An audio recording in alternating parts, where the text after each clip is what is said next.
स्वागत है बच्चों आपके अपने चैनल जिज्ञासा पीसीएम में। तो आशा करते हैं कि आप यूपी बोर्ड में 90 प्लस लाना चाहते हैं और 90 प्लस लाना चाहते हैं तो आप सही जगह पर आए हैं और सही चैनल पर आए हैं। 90 प्लस दिलवाने की गारंटी हमारी।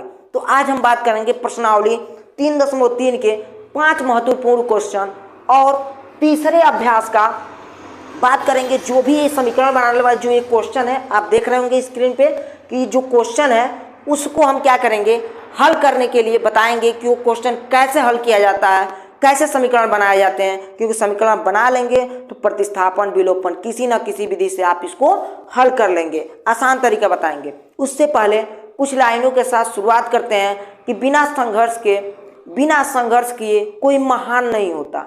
बिना संघर्ष किए कोई महान नहीं होता। जिंदगी जीना इतना आसान नहीं होता कि जब तक पड़े न हथौड़ी की चोट किसी पत्थर पर तब तक कोई भी पत्थर भगवान नहीं होता।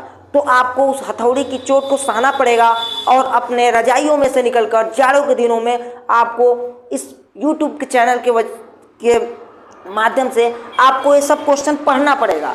तो चलिए शुरू करते हैं क्वेश्चन। चलिए क्वेश्चन आपका है प्रश्नावली 3.3 का आपका क्वेश्चन पहला क्वेश्चन। दूसरा क्वेश्चन आपका दिया है, कह रहा है, जैसे क्वेश्चन आप स्क्रीन पे देख सकते हैं, ये कह रहा है कि 2x + 3y = 11 और 2x - 4y = -24 को हल कीजिए और इससे यम का वह मान ज्ञात कीजिए जिसके लिए y = mx + c हो। तो इसको लगाने के लिए देखिए, सबसे पहले हम समीकरण को लिखते हैं कि आपको समीकरण दिया है 2x + 3y -11 और एक और समीकरण दिया है कि 2x - 4y -24। पहले तो इसको हल करना है और हल करके एक आपको समीकरण दिया है y = mx + c, इसको हमें m का मान ज्ञात करना है। तो इसको हल करने के लिए हम कोई भी एक विधि लगाएंगे। हमको आसान लगता है विलोपन विधि, तो विलोपन विधि से इसको हल करेंगे।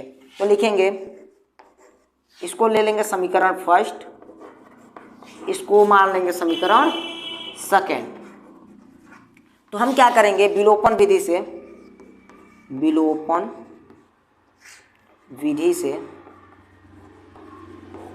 हल करेंगे। विलोपन विधि से तो हम क्या करेंगे, यहाँ पर समीकरण 2x + 3y, क्योंकि ये 2x है, यहाँ पर भी 2x है, तो आसानी से विलोपन विधि से हल हो सकता है। अगर जो यहाँ पर अन्य रहता है, यहाँ पर कुछ और रहता, तो हम क्या करते हैं, विलोपन विधि से हल करने के लिए आपका वीडियो हम बना चुके हैं, वो जाकर देख लिए, तब वो अलग तरीके से हल करते हैं। क्योंकि ये सेम है इसलिए इस विधि से हम हल कर रहे हैं।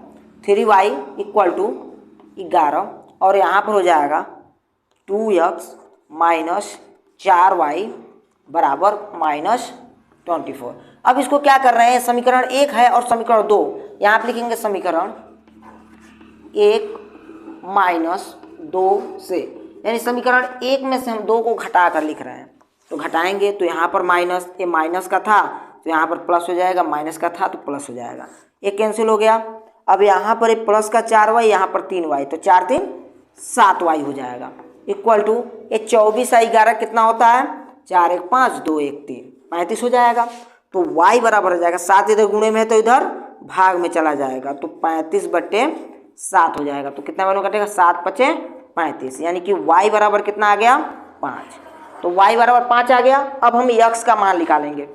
x का मान कैसे निकालते हैं इसको हम देखेंगे, x का मान कैसे निकाला जाता है। अब हम क्या करेंगे, y का मान समीकरण 1 में रखकर हम x का मान लिखेंगे। तो लिखेंगे y का मान समीकरण 1 में रखने पर, तो रखते हैं और देखते हैं क्या आता है। तो 2x + 3y = 11, ये आपका क्या है, समीकरण फर्स्ट है। तो यहाँ पर मान रखते हैं, तो 2x + 3, अब y की जगह पर हम 5 रखेंगे, कुछ नहीं चिन्ह है गुणे का चिन्ह, बराबर 11। तो 2x + 5 3 15 = 11। अब 15 इधर प्लस में उधर जाएगा तो माइनस में हो जाएगा, तो 2x = 11 माइनस का 15, तो 2x = 11 में से 15 जाएगा तो क्या बचेगा, माइनस का 4 बचेगा, क्योंकि माइनस का 4 क्योंकि यहाँ पर है। तो x बराबर हो जाएगा -4/2 कटेगा तो माइनस का 2 आएगा, यानी कि यक्स का मान कितना आ गया, माइनस का 2, यक्स बराबर माइनस का 2 आ गया। ठीक है दोस्तों, अब क्वेश्चन में पूछा है कि एक समीकरण आपको दिया है y बराबर एम एक्स प्लस सी, आपको दे दिया है y बराबर M X plus C plus 3 दे दिया है ना, प्लस 3। इसमें कह रहा है यम का मान हमको ज्ञात करना है, तो y की जगह पर हमने क्या निकाला, 5 निकाला, इक्वल टू यम, यक्स के जगह पर हमने -2 निकाला प्लस 3। ठीक है, यहाँ पर -2 रख दिए यक्स की जगह पर। अब इधर 3 प्लस में इधर जाएगा तो माइनस में हो जाएगा, तो 5 माइनस का 3 बराबर -2 यम हो जाएगा। यम का 2 में गुणा होगा तो 2 यम हो गया, 5 में से 3 जाएगा तो कितना होगा, 2 हो जाएगा, इक्वल टू 2 यम। यहाँ पर 2 यम गुणे में है, इधर आएगा तो भाग में, तो 2/-2 इक्वल टू यम, कटेगा तो माइनस का 1 आएगा, यानी कि यम का मान हमको निकल गया, यम का मान निकल गया -1। चलिए, जैसा कि स्क्रीन पे आपके एक तीसरे नंबर का प्रश्नावली 3.3 का तीसरे नंबर का क्वेश्चन दिखाई दे रहा होगा कि निम्नलिखित समस्याओं को रैखिक युग्म समीकरण में बदल कर उसको हल कीजिए। तो सबसे पहले हम क्या करेंगे, इसमें रैखिक समीकरण हम बना दे रहे हैं, आप लोग घर पर बैठकर इसको विलोपन विधि या प्रतिस्थापन विधि किसी न किसी विधि से हल करके इसको ले आकर क्या कीजिए, कमेंट कीजिए कि हमने हल कर लिया। ठीक है, तो हम क्या कर रहे हैं, क्वेश्चन को बताना शुरू कर रहे हैं तो कैसे समीकरण बनेगा। तो आपको आपके पास है, जैसे कि आपके स्क्रीन पर दिखाई दे रहा होगा कि दो संख्याओं का अंतर 26 और एक संख्या दूसरी संख्या की 3 गुनी है, उन्हें ज्ञात कीजिए। तो पहले हम मानेंगे माना, क्या लिखेंगे, माना पहली संख्या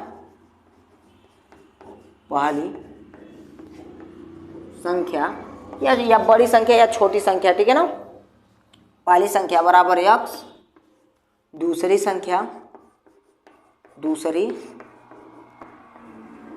संख्या बराबर मान लेंगे y। तो अब हमको प्रश्नानुसार क्या कह रहा है, प्रश्नानुसार यानी प्रश्न के अनुसार कह रहा है शर्त फर्स्ट में ये कह रहा है, अब शर्त फर्स्ट में कह रहा है कि दोनों संख्याओं का अंतर कितना है, 26 है। तो दोनों संख्याओं का यानी कि x बड़ी संख्या है और y मान लेते हैं छोटी संख्या है, तो इन दोनों का अंतर कितना है, 26 है। ठीक है, एक समीकरण आपको देखने को मिला, समीकरण फर्स्ट। ठीक है, अब हम बात करेंगे, फिर कह रहा है कि एक संख्या दूसरी संख्या की 3 गुनी है। तो शर्त सेकेंड ये कह रहा है, यह कह रहा है कि एक संख्या मान लेते हैं x जो है वह y की कितनी है, 3 गुनी है, कह रहा है वो समीकरण ज्ञात कीजिए, वो संख्याएं ज्ञात कीजिए। तो अब यहाँ से x बराबर 3y निकल गया, इसको हम मान लेंगे समीकरण 2। अब इस समीकरण 2 का मान समीकरण 1 में रखकर हम x और y का मान निकाल सकते हैं। ठीक है दोस्तों, तो आशा करते हैं कि आपको समझ में आ गया होगा। अगला क्वेश्चन हम देखते हैं क्या है क्या नहीं, अगला समीकरण बनाते हैं। ठीक है, नोट कर लीजिए, जैसा कि आपकी स्क्रीन पर दिखाई दे रहा होगा, क्वेश्चन कह रहा है कि दो संपूरक कोणों में बड़ा कोण छोटे कोण से 18 डिग्री अधिक है, उन्हें ज्ञात कीजिए। तो चलिए इसको क्वेश्चन को लगाते हैं और ज्ञात करते हैं। चलिए, तो पहले हम इस क्वेश्चन को लगाने के लिए पहले हमको मानना पड़ेगा, तो हम मानेंगे माना। पहले हम समझ लेते हैं संपूरक कोण होता क्या है। संपूरक कोण वह दो कोण होते हैं जिनका योग 180 के बराबर हो। ऐसे दो कोण जिनका योग 180 के बराबर हो, वो दोनों एक दूसरे के संपूरक कोण कहा जाता है। एक होता है कोटिपूरक कोण।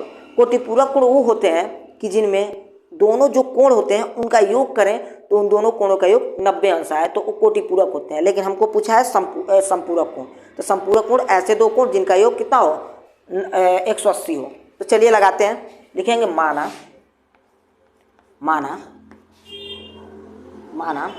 बड़ा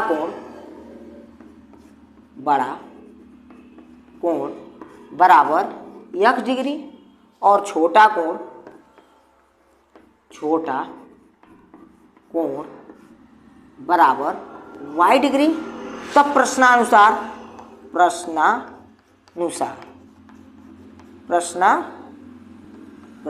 ये कह रहा है शर्त फर्स्ट क्या कर, इस तरह लिखना बोर्ड में जरूरी है। इसी तरह बोर्ड में आप लिखेंगे तभी क्या होगा, नंबर आएगा। शर्त फर्स्ट, प्रश्नानुसार, ये मान रखेंगे तभी बोर्ड में नंबर आपको आएगा। क्योंकि 90 प्लस लाना है तो आपको जुड़ना पड़ेगा, पूरा वीडियो देखना पड़ेगा। 90 प्लस दिलवा कर ही रहेंगे, गारंटी हमारी है। बस आप पूरा वीडियो वॉच कीजिए और चैनल पर नए आए तो सब्सक्राइब करके जाइए। तो चलिए बात करते हैं शर्त फर्स्ट। शर्त फर्स्ट कह रहा है कि दो संपूरक कोणों में बड़ा कोण छोटे कोण से 18 डिग्री अधिक है। तो पहले हम जानते हैं कि संपूरक कोण क्या होता है। जब दोनों कोणों को योग करेंगे यानी कि x प्लस वाई का योग करेंगे तो 180 के बराबर होगा। तो हमको पहले ही हिंट दिया है कि ये दोनों कोटि की कौन से है, संपूरक कोण है। तो दोनों संपूरक कोण है तो दोनों का योग करेंगे कितना होगा, 180 डिग्री के बराबर। तो ये आपका समीकरण बन जाएगा फर्स्ट। अब शर्त दूसरा हम बात करते हैं। शर्त दूसरे में, शर्त सेकेंड में ये कह रहा है कि जो बड़ा कोण है ना छोटे कोण से 18 डिग्री अधिक है। तो जो बड़ा कोण है यानी x जो है वह छोटे कोणों से कितना है, 18 डिग्री अधिक है। यानी कि छोटा कोण ये है, इससे ये 18 डिग्री अधिक है। जो बड़ा कोण है, सॉरी देखिए, जो बड़ा कोण है वो छोटे कोण से 18 डिग्री क्या है, अधिक है। ठीक है, ये बड़ा कोण x है, ये छोटा कोण y है। बड़ा कोण का जो मान है वो छोटे कोण से 18 डिग्री अधिक में आएगा। तो इस तरह लगाएंगे। अब इसको इधर बुलाएंगे, पक्षांतर करेंगे तो x माइनस का y बराबर 18 डिग्री। ये आपका हो जाएगा समीकरण सेकेंड हो जाएगा। तो इन दोनों समीकरणों को आप हल करके x और y का मान निकाल सकते हैं। तो आपको किस विधि द्वारा हल करना है, प्रतिस्थापन, ग्राफीय विलोपन, वज्रगुणनखंड, जो भी विधि आता हो उस विधि द्वारा आप इन दोनों समीकरणों को हल करके x और y का मान निकाल सकते हैं। अगर जो आपको हल करना नहीं आता तो वीडियो में हमारे जाकर देख सकते हैं डिस्क्रिप्शन में। ठीक है ना।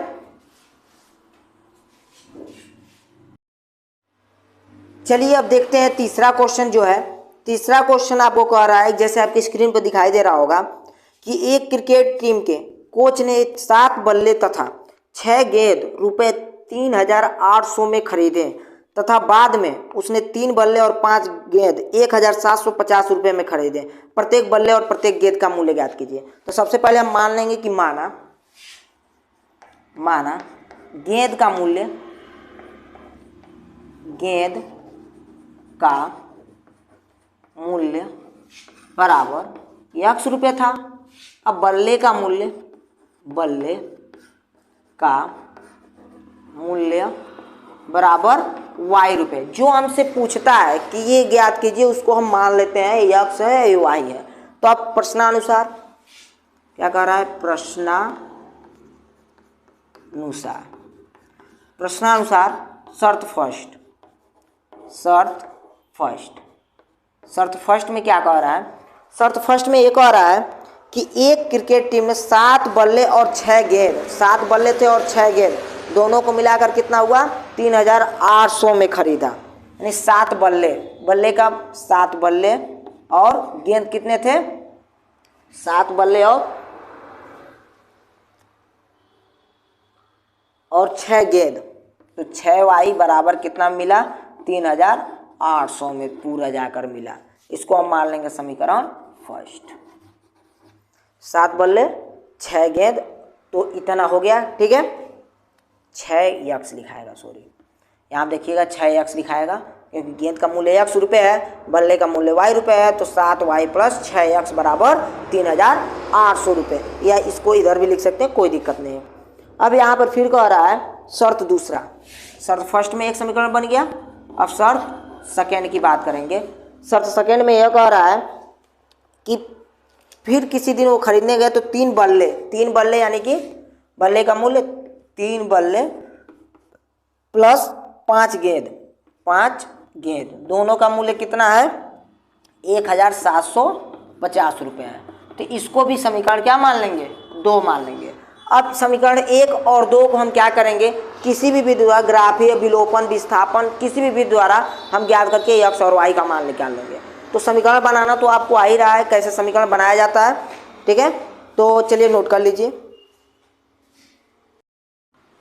देखिए क्वेश्चन में आपका चौथा क्वेश्चन, जैसे कि आपकी स्क्रीन पर आ रहा होगा, चौथा क्वेश्चन कह रहा है कि एक नगर में टैक्सी के भाड़े में एक नियत भाड़े के अतिरिक्त चली गई दूरी पर भाड़ा सम्मिलित किया जाता है।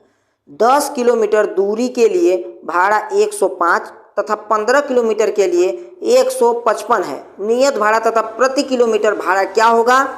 याद कीजिए, एक व्यक्ति को 25 किलोमीटर यात्रा करने के लिए कितना भाड़ा देना पड़ेगा। तो हम क्या करेंगे, पहले x और y पहले समीकरण बनाते हैं और समीकरण बनाने के बाद हम इसको क्या करेंगे, हल करके तब उसमें 25 से गुणा करके 25 किलोमीटर का निकाल लेंगे। तो हमको सिर्फ समीकरण बनाना है। तो चलिए देखिए समीकरण कैसे बनाएंगे। पहले लिखेंगे, जो पूछता है उसको मान लेते हैं। लिखेंगे माना नियत भाड़ा बराबर x रुपये। जो उसका नियत भाड़ा था, चाहे आप कितना भी किलोमीटर चलें, ये इतना देना है, आप बैठ गए हैं तो उसके बाद प्रति किलोमीटर पे तो लिखेंगे प्रति किलोमीटर भाड़ा बराबर मान लेते हैं y। ठीक है। अब प्रश्न के अनुसार देखेंगे शर्त फर्स्ट में हम बात करेंगे। शर्त फर्स्ट कह रहा है कि जब वह क्या करता है, कुछ नियत सम्मिलित करता है, फिर 10 किलोमीटर दूरी तय करने के लिए उसको इतना भाड़ा देना पड़ता है। तो 10 किलोमीटर तो ये x तो नियत रहेगा ही रहेगा, लेकिन प्रति किलोमीटर का y भाड़ा लग रहा है, तो 10 किलोमीटर का 10y भाड़ा रुपये लगेगा बराबर इन दोनों का जब योग करेंगे तो कितना हो जाता है, 105 रुपये हो जाता है। तो 105 रुपये लिख लेंगे, इसको मान लेंगे समीकरण फर्स्ट। अब बात करेंगे शर्त दूसरा, शर्त सेकेंड में क्या कह रहा है कि यदि वह क्या करता है 15 किलोमीटर के लिए जाता है तो उसका भाड़ा हो जाता है 155। तो 15 किलोमीटर तो x तो नियत ही रहेगा दोनों का, लेकिन 15 किलोमीटर जाता है तो 15y रुपये लगेगा बराबर कितना हो जाता है, 155 हो जाता है, 155 रुपये हो जाता है। तो यहाँ पर मान लेंगे समीकरण इसको 2 लिख लेंगे। अब इस समीकरण 1 और 2 को विलोपन विधि से या प्रतिस्थापन या किसी भी विधि से हल करके x और y का मान आप निकाल लेंगे। ठीक है। अगर जो आपको हल करना नहीं आता है, प्रतिस्थापन, विलोपन, बज्रगुणनखंड, तो आप क्या कीजिए, हमारे चैनल पर जाइए और प्लेलिस्ट में जाइए, ये सब वीडियो मिल जाएंगे कैसे हल किया जाता है। ठीक है। चलिए अगला क्वेश्चन देखेंगे। जैसा कि आपके स्क्रीन पर दिखाई दे रहा होगा, 5वां क्वेश्चन कह रहा है कि यदि किसी भिन्न के अंश और हर दोनों में 2 जोड़ दिया जाए तो वह 9/11 हो जाती है। यदि अंश और हर दोनों में 3 जोड़ दिया जाए तो वह 5/6 हो जाती है। वह भिन्न ज्ञात कीजिए। तो चलिए वह भिन्न हम ज्ञात करके बताते हैं कैसे क्या होगा। तो पहले लिखेंगे माना, चलिए लिखेंगे माना अंश x माना अंश बराबर x है उस भिन्न का, हर बराबर कितना है, y है। वह भिन्न क्या होगा, वह भिन्न, अतः वह भिन्न x/y होगा, क्योंकि अंश बट्टे हर होता है। अब प्रश्नानुसार चलेंगे, प्रश्न के अनुसार चलेंगे। तो प्रश्न में शर्त फर्स्ट कह रहा है, शर्त फर्स्ट ये कह रहा है कि यदि उस भिन्न के हर अंश और हर दोनों में 2 जोड़ दिया जाए, अंश और हर यानी कि x और y दोनों में क्या जोड़ दिया जाए, 2 जोड़ दिया जाए, दोनों में 2 जोड़ दिया जाए तो वह 9/11 हो जाता है। वो किसके बराबर होता है, 9/11 के बराबर। तो ये आपका शर्त फर्स्ट था। इसको हल करके समीकरण बनाते हैं हम। तो इसको हल करेंगे तो 11 का इसमें गुणा करेंगे 11x, 11 तिरिया गुणा कर लेंगे, 11 का इसमें गुणा करेंगे 11 दूना 22 बराबर उसमें गुणा करेंगे तो 9y हो जाएगा। इसका इसमें करेंगे तो 9 दूना 18 हो जाएगा।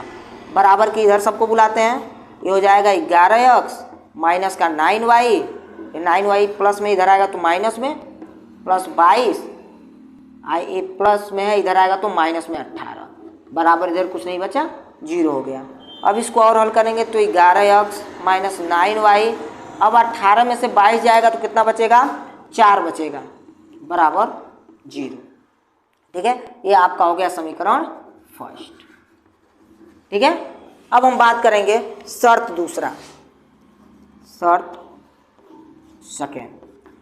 सेकेंड क्या कह रहा है, शर्त सेकेंड ये कह रहा है कि यदि अंश और हर दोनों में 3 जोड़ दिया जाए तो 5/6 हो जाता है। अंश और हर यानी कि यही है आपका अंश, x/2 2 अपॉन x बटे वाई, इन दोनों में 3 जोड़ दिया जाए, इन दोनों में 3 जोड़ दिया जाए तो हो जाता है 5/6 के बराबर।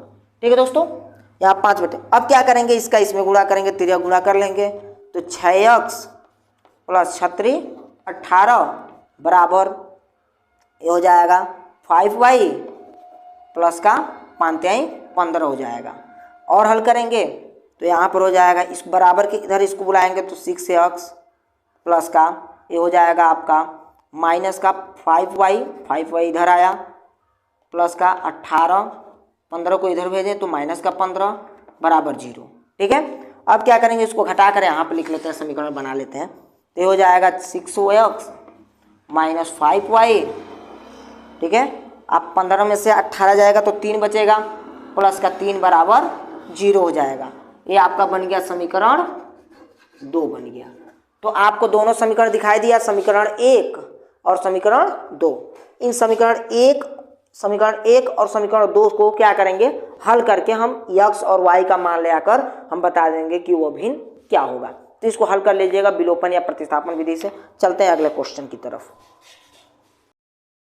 अगला क्वेश्चन देखेंगे, जैसे कि आपका 6वां दिया है क्वेश्चन, आपके स्क्रीन पर दिखाई दे रहा होगा कि 5 वर्ष बाद जैकब की आयु उसके पुत्र की आयु से 3 गुनी हो जाएगी। 5 वर्ष पूर्व जैकब की आयु उसके पुत्र की आयु की 7 गुनी थी, उसकी वर्तमान आयु ज्ञात कीजिए। तो मानेंगे, माना, पहले लिखेंगे माना जो जैकब की आयु,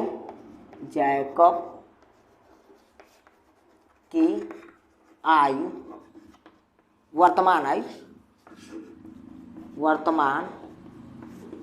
आयु बराबर x वर्ष, और उसके पुत्र की वर्तमान आयु बराबर y वर्ष। तब हम यहाँ पर बात करेंगे प्रश्नानुसार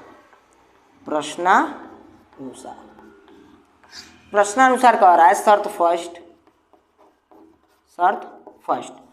फर्स्ट में कह रहा है कि 5 वर्ष बाद जैकब की आयु अपने पुत्र की आयु की 3 गुनी हो जाएगी। तो 5 वर्ष बाद का कहा है तो यक्ष में 5 वर्ष जोड़ेंगे, तो इसकी आयु में 5 वर्ष और बराबर जोड़ेंगे इसके पुत्र की आयु में 5 वर्ष। अगर जो 5 वर्ष बाद देगा तो जोड़ लेंगे, पूर्व देगा तो घटा लेंगे। ठीक है, तो अब बात कर रहा है कि 5 वर्ष बाद जैकब की आयु उसके पुत्र की आयु से 3 गुनी हो जाएगी।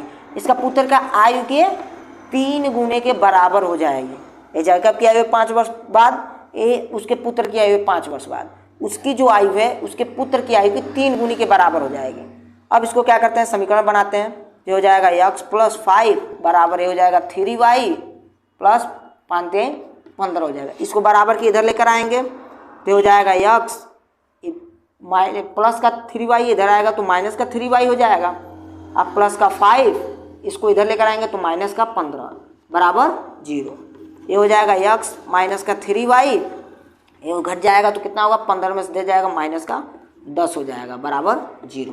ये आपका हो जाएगा समीकरण फर्स्ट। अब यहाँ पर हम बात करेंगे शर्त सेकेंड।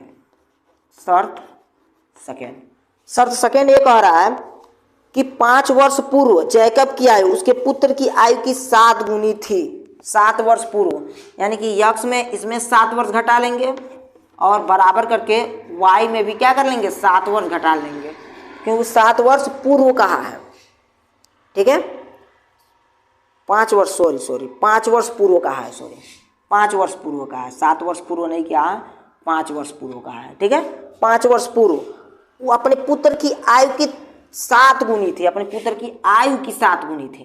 ठीक है, तो अपने पुत्र की आयु की 7 गुनी थी। अब यहाँ पर इसका समीकरण बना लेंगे तो x माइनस 5 बराबर 7 का इसमें गुणा करेंगे तो 7y माइनस 7×5 35 हो जाएगा।